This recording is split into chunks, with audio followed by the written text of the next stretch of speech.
हमारे चैनल कामनी वाजपेयी की कहानियाँ में आपका स्वागत है। आइए सुनते हैं कहानी समाज की कुरीतियाँ। जयमाला हाथ में लिए हुए जैसे ही ज्योति अपनी सखियों के साथ आती दिखाई दी, सब जनातियों और बारातियों की नजरें उधर ही घूम गईं। आज ज्योति की सुंदरता के आगे सब औरतों और लड़कियों की सुंदरता पता नहीं कहाँ गायब हो गई थी। वह आसमान से उतरी हुई किसी अप्सरा सी लग रही थी। ज्योति के पति मनीष और उसके देवर मानो के दोस्त सब स्टेज पर चढ़कर मनीष को इतनी सुंदर पत्नी पाने के लिए बधाइयां दे रहे थे।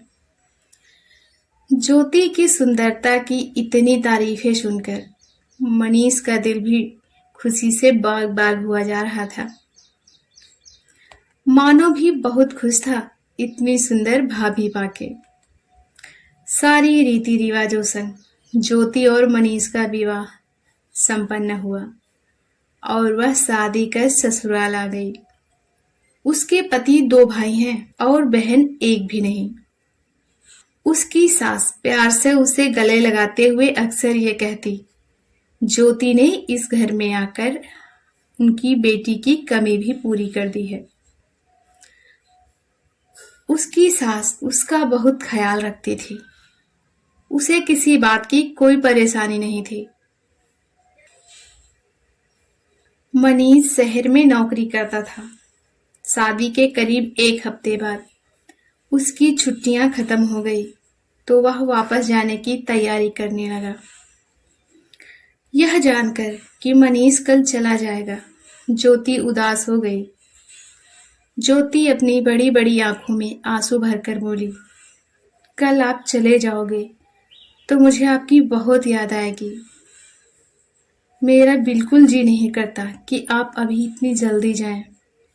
मनीष ने उसके आंसू पोंछ उसे सीने से लगाते हुए कहा, ज्योति जाना तो मुझे पड़ेगा ही क्योंकि मेरी छुट्टियां खत्म हो गई हैं।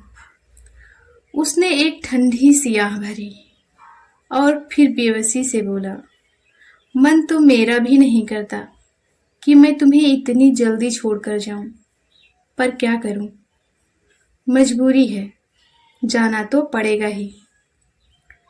अभी मेरी नई नई नौकरी है। शादी ब्याह के चक्कर में छुट्टियां लंबी लेनी पड़ी थी, इसलिए और छुट्टियां नहीं मिल पाएंगी। पर तुम परेशान ना हो, मैं जल्दी आने की कोशिश करूंगा और इस बार जब आऊंगा तो तुम्हें भी अपने साथ लेकर चलूंगा। हम दोनों रोज फोन पर वीडियो कॉल करेंगे। मनीष ने ज्योति को दिलासा देते हुए उसके माथे को चूम लिया। दोनों अपने कमरे में बैठे एक दूसरे से प्यार भरी बातें कर रहे थे कि मानव ने दरवाजे पे आकर दस्तक देते हुए कहा, भाभी मम्मी बुला रही हैं आपको। जब वह अपनी सास के कमरे में पहुंची तो उसकी सास अपने बेड पर 10-12 साड़ियां फैलाए हुए बैठी थी। उन्होंने ज्योति से कहा, बहू ये साड़ियां तेरे पापा जी ने मानो के हाथ भिजवाई हैं और ये कहा है कि इनमें से जो साड़ी बहू को पसंद आए वह रख ले, बाकी की वापस कर दे। अभी वे दुकान पर ही बैठे हैं और अगर इनमें से कोई ना पसंद हो तो वह मनीष के साथ जाकर अपने आप अपने मन की साड़ी ले आए। ज्योति ने उन साड़ियों पर निगाह डाली। सारी साड़ियां एक से बढ़कर एक खूबसूरत थीं। उसने असमंजस से कहा, माँ मेरी समझ में नहीं आ रहा कि मैं कौन सी साड़ी लूं। मुझे तो सभी अच्छी लगती हैं। तो सब रख लो ना भाभी, मानो ने मुस्कुराते हुए कहा। नहीं देवर जी, सब साड़ियां नहीं, जो माँ अपनी पसंद से दे देगी वही ले लूंगी। उसकी सास ने एक भारी भरकम महंगी सी लाल रंग की साड़ी उठाते हुए कहा, ये कैसी रहेगी? ज्योति ने मुस्कुराते हुए कहा, बहुत सुंदर है। मगर मम्मी, मुझे तो ये काली साड़ी बहुत खूबसूरत लग रही है। देखो ना, इसकी कढ़ाई कितनी सुंदर है। भाभी इसे पहनकर बहुत अच्छी लगेंगी। मानव ने ज्योति की तरफ देखते हुए कहा, है ना भाभी? ज्योति बदले में मुस्कुरा दी। अच्छा, तो ठीक है, ये दोनों साड़ियां ले जाकर इन्हें दर्जी के पास दे दो। उससे बोल देना कि ब्लाउज मुझे कल कंप्लीट चाहिए। और हाँ, फॉल और पीको भी करवा लेना। सिलाई भले ही ज्यादा ले ले। ज्योति की सास ने कहा। मानव सारी साड़ियां समेटकर चलने लगा तो उन्होंने रोकते हुए कहा, अरे रुको ज्योति, इसे ब्लाउज का नाप तो दे दो। मानव के जाने के बाद उसकी सास ने कहा, बहू, कल तुझे तेरे मायके वाले लेने आ रहे हैं, जाने की तैयारी कर लो। बहू, तू मुझे मायके जाकर भूल तो नहीं जाएगी? ज्योति ने उनके गले में बाहें डालकर कहा, नहीं माँ, आप मेरी माँ हो और माँ को भूलता है क्या कोई? कल तू चली जाएगी और कल ही मनीष को जाना है। दोनों एक साथ चले जाएंगे तो घर कितना सूना हो जाएगा। मेरा तो सोचकर ही दिल घबराता है। पर जब तेरे घर वालों ने कल तुझे ले जाने की बात कही तो मैंने मना नहीं किया, क्योंकि मैं जानती हूं कि कल जब मनीष तुम्हारे सामने जाता तो तुम्हें बहुत दुख होता। इसलिए मैंने सोचा कि उसके जाने से पहले तू मायके चली जा तो तुझे कम दुख होगा। मैंने ठीक किया ना बहू? उन्होंने ज्योति के चेहरे की ओर ताकते हुए कहा। बदले में ज्योति कुछ न बोली। उसने देखा उनकी आंखें छलक आई थी। शायद उन्हें भी आज से ही उनके बेटे के जाने का दुख सताने लगा था। यह सोचकर ज्योति की भी पलकें भीग गई और उसने अपनी बाहें स्नेह से सासू माँ के गले में डाल दी। ज्योति बहुत खुश थी इतना अच्छा ससुराल पाके। ज्योति और मनीष उस रात सोए नहीं। दोनों एक दूसरे से प्यार भरी बातें करते रहे। ज्योति उससे दूर जाने के दुख का जिक्र करती और वह हौसला बढ़ाता कि वो दोनों जल्द ही मिलेंगे। इस तरह रात एक दूसरे की बाहों में इतनी जल्दी बीत गई कि भोर कब हुई पता ही ना चला। ज्योति के मायके वाले ज्योति को लेने आए और वह मायके चली गई।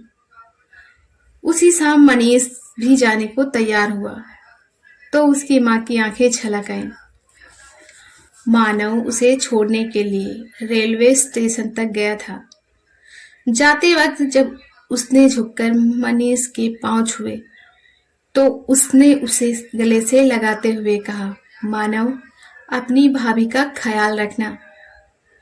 उसने बदले में अपना सिर हाँ में हिलाते हुए कहा, भैया आप बिल्कुल चिंता ना करें, मैं भाभी का पूरा ख्याल रखूंगा। 15 दिन मायके में रहने के बाद ज्योति फिर अपने देवर मानव के साथ ससुराल चली आई। वह अपनी ससुराल में बहुत खुश थी। सब उसका बहुत ख्याल रखते थे। किसी भी चीज की जरूरत हो तो मानव झट से हाजिर कर देता था। कभी कभी वह मानव के साथ बाहर घूमने भी चली जाती थी और अपनी जरूरत की सारी चीजें भी खरीद लाती थी। मानव अपनी भाभी की सुंदरता का कायल था। वह उसे बहुत पसंद करता था। वह उसकी तारीफें भी बहुत करता था। वह अक्सर कहता, भाभी, भैया कितने भाग्यशाली हैं कि उन्हें आप जैसी पत्नी मिली। तब वह जवाब में कहती, भाग्यशाली तो मैं हूं कि तुम्हारे भैया जैसे पति मुझे मिले। देवर जी, आप चिंता न करें, अपनी देवरानी मैं लाखों में एक चुनकर लाऊंगी। मेरी एक से बढ़कर एक सहेलियां हैं। कहो तो बात चलाऊं? हाँ तो चलाइए ना, वह हंसकर जवाब देता और फिर अगले ही पल सीरियस होकर कहता, नहीं भाभी, ये तो हंसी मजाक था। अभी तो कैरियर ही देखना है। इसी तरह ज्योति की ससुराल में उसकी जिंदगी हंसी खुशी बीत रही थी। एक दिन पड़ोस में एक लड़की की शादी थी। शाम को बारात आनी थी। सुबह सुबह ही नाइन आकर सुहाग के लिए बुलावा दे गई थी। ज्योति की सास उस रस्म में जाने के लिए तैयार हो रही थी। बातों ही बातों में उन्होंने ज्योति से कहा, जानती है बहू, करीब 3 साल पहले इनके बड़े बेटे को ब्रेन ट्यूमर हो गया था। बेचारों ने बड़ी दवाई कराई पर वह बच ना सका। 3 साल पहले ही उसकी शादी हुई थी। बाल बच्चा कुछ था नहीं। उसकी जवान औरत विधवा हो गई। उसके मायके वाले इन लोगों के सामने रोने गिड़गिड़ाने लगे तो इन लोगों ने अपने बेटे की शादी उससे दोबारा करवा दी। पर बहू, एक बार औरत की हाथ की चूड़ियां उतर गईं तो उतर गईं। मांग का सिंदूर धो गया तो फिर धो गया। फिर उसकी दोबारा से शादी हो भी जाए तो भी वह सास सगुन तो नहीं कर सकती ना, और सुहागिनों वाले पूजा पाठ में भी तो नहीं शामिल हो सकती। इसीलिए तो भौजाई वाले सारे सगुन के कामों के लिए उन्हें चचेरी भाभी को बुलाकर करवाना पड़ रहा है। एक ही लड़का बचा था। इनको चाहिए था कि उसके घर वालों के आगे हाथ जोड़कर माफी मांग लेते और किसी कुंवारी लड़की से अपने बेटे का ब्याह करवाते। तो ये सारे शगुन के काम में लड़की की अपनी भौजाई होती। खैर, मुझे क्या करना, उनका काम है, वो जाने। यह कह वो तैयार होकर चली गई। पर ज्योति उनकी कही बातों को देर तक सोचती रही। भला कैसी सोच है उसकी सासू माँ की। कुछ रस्मों कुछ रिवाजों की खातिर पूरी जिंदगी बर्बाद हो जाती तो वो ठीक था। जब किसी भी पुरुष की स्त्री मर जाए तो वह दोबारा शादी कर हर पूजा पाठ में बैठने लायक। और अगर स्त्री के साथ यही दुर्घटना घट जाए तो वह शादी के बाद भी किसी पूजा पाठ और शुभ अवसर पर सात सगुन के लायक नहीं होती। कैसी दोहरी सोच है समाज की। पता नहीं ऐसे नियम किसने बनाए जो पुरुष के लिए और स्त्रियों के लिए और हैं। शायद नियम बनाने वाले की स्त्रियों से कोई दुश्मनी रही होगी, तभी तो। समय बीतता जा रहा था। समय किसी के लिए कहाँ रुकता है। देखते ही देखते सावन आ गया। गांव की नींबू में झूले पड़े। नव युवतियों की कलाइयों में हरी हरी चूड़ियां खनक उठी। मन में नए उमंगे और नए अरमान मचल उठे। और ज्योति की आंखों से इतने महीनों की विरह पीड़ा अविरल अश्कों के रूप में बह निकली, जिसे मनीष वीडियो कॉल में देख तड़प उठा। और उसने लाखों प्रयत्न कर छुट्टी ले ही डाली और फिर बेसब्री से गांव जाने की तैयारी में जुट गया। उसने ज्योति के लिए हरे रंग की साड़ी खरीदी और माँ के लिए भी, भाई और पापा के लिए भी पैंट शर्ट खरीदे। सारी तैयारी कर वह जाने के लिए तैयार हो गया। उसने अपने आने की खबर किसी को नहीं दी। वह सबको सरप्राइज देना चाहता था। उसने मन में ज्योति से मिलने की कल्पनाओं में खोए हुए ही ट्रेन का सफर पूरा किया और फिर अपने गांव जाने वाली बस पर खुशी खुशी बैठा। दिल बेकरार था। अब बस आधे घंटे की दूरी बची थी उसके और उसके घर वालों के बीच में। कई महीनों की जुदाई के बाद अब मिलन की घड़ी आने वाली थी। मनीष का मन बड़ा बेसब्र हो रहा था कि अचानक से एक ट्रक बस के सामने आ गया। उसके ड्राइवर ने बहुत शराब पी रखी थी। उस नशे की हालत में वह गाड़ी को कंट्रोल ना कर सका और बस में जोरदार टक्कर मार दी। ड्राइवर समेत 4 लोगों ने मौके पर ही दम तोड़ दिया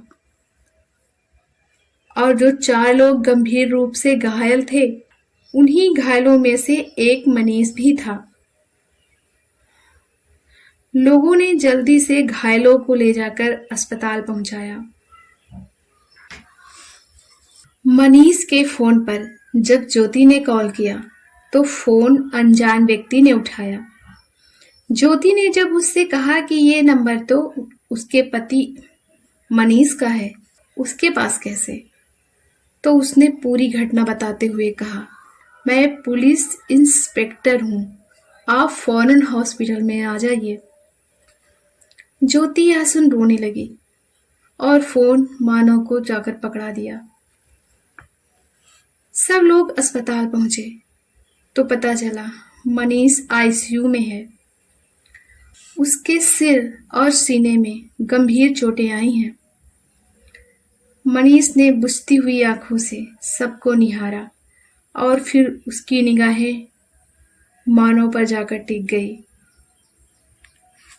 जिसकी रो रो कर आंखें लाल हो गई थी। फिर उसने ज्योति को इशारे से अपने पास बुलाया। ज्योति का हाथ अपने हाथ में लिया तो वह अपनी रुलाई पर कंट्रोल न कर सकी और उसका हाथ अपने होठों से चूमकर फूट फूट कर रोने लगी। मनीष ने मानव की तरफ निहारते हुए अपनी आंखें सदा के लिए बंद कर ली। केवल 1 हफ्ते का पति का सुख जानती थी वह अभागिन, बाकी तो बस उसके आने का इंतजार ही किया था उसने, कभी खत्म ना होने वाला इंतजार। वह बिलख बिलख कर रोती रही, पर उस नवविवाहिता पर भगवान को दया ना आई। पता नहीं स्त्रियों के किस पाप कर्म की सजा होती है यह वैधव्य। जिंदगी से एक शख्स के चले जाने से जिंदगी के मायने ही बदल जाते हैं। उसकी जिंदगी में हंसी खुशी या रंगों का कोई स्थान नहीं रह जाता। उसे सफेद साड़ी के कफन में लपेटकर जिंदा लाश बना दिया जाता है। लाश तो वह तभी बन जाती है जब उसकी लाल सिंदूर से भरी मांग को रगड़ रगड़ कर धोया जाता है, जब उसकी चूड़ियों से भरी कलाइयों से एक एक चूड़ियां तोड़ दी जाती हैं। चूड़ियों के तोड़ने पर टूटी हुई चूड़ियों के कांचों से उसकी नरम गोरी कलाइयां लहूलुहान हो बिल्कुल लाल हो गई। पर उस समय उसे जरा भी पीड़ा नहीं हो रही थी, क्योंकि इस समय जो पीड़ा उसके दिल में थी, उस पीड़ा से बड़ी संसार में कोई पीड़ा नहीं। काम 13वीं सब कुछ निपट चुका था। जिंदगी फिर से किसी तरह से पिछले वाले ढर्रे पर चलने लगी थी। माँ अपने बेटे मानव का मुंह देख उसका सहारा पाकर किसी तरह संभल गई थी, पर ज्योति का क्या? उसे कौन संभाले, कौन दे सहारा? वह अब ज्यादातर अपने कमरे में ही रहती और मतलब से ज्यादा किसी से कोई बात ना करती। घर का सारा काम खत्म करने के बाद अपने कमरे में ही बैठी रहती। कभी अपने शादी के फोटो का एल्बम देखती, कभी देर तक अपने आप को शीशे में निहारती और फिर पहले की सारी बातें याद कर घंटों रोती रहती। कितना फर्क आ गया था उस ज्योति से इस ज्योति में। अब सासू माँ भी पहले की तरह उस पर लाड नहीं लुटाती थी। मनीष के चले जाने के बाद उनका भी रवैया उसके प्रति बदलने लगा था और मानो भी अब अपनी भाभी से काफी दूरियां बनाकर रहता था। वह उस घर में बिल्कुल अकेली सी हो गई थी। एक दिन ज्योति अपने कमरे में बैठी थी तो उसके कान में मम्मी जी और उन पड़ोसिन जिनकी बेटी की शादी में मम्मी जी गई थी बैठी हुई बतिया रही थी। पड़ोसी ने कहा, मानो कि मम्मी, बुरा ना मानो, एक बात कहूं? कहो ना। भला मैं आपकी किसी बात का कभी कुछ बुरा मानती हूँ? सो तो है। फिर उन्होंने थोड़ा सकुचाते हुए कहा, मैं कह रही थी कि बहू जब ब्याह कर आई थी तो कैसी हंसमुख थी बेचारी। अब है, बोलना भी भूल गई। आप सच कह रही हो, पर क्या करूं? मैं कितना कहती हूं कि बाहर बैठा करो, सबसे बतियाया करो, पर मेरी मानती ही नहीं। आखिर मैं भी तो मनीष की माँ हूं। पर क्या करूं, जी पर पत्थर रखकर सब कुछ तो करती हूं। मरने वाले के साथ भला कोई मर पाता है क्या? बात तो आपकी सही है। आपका दुख बांटने के लिए आपके पति हैं, बेटा है, पर उसका दुख बांटने के लिए कोई नहीं। क्यों, हम सब नहीं हैं? क्या हम सब उसके अपने नहीं हैं? अब पड़ोसिन सीधे मुद्दे पर आ गई। मेरा मतलब है कि आप भी मेरी ही तरह अपने छोटे बेटे मानव से उसकी शादी करवा दीजिए।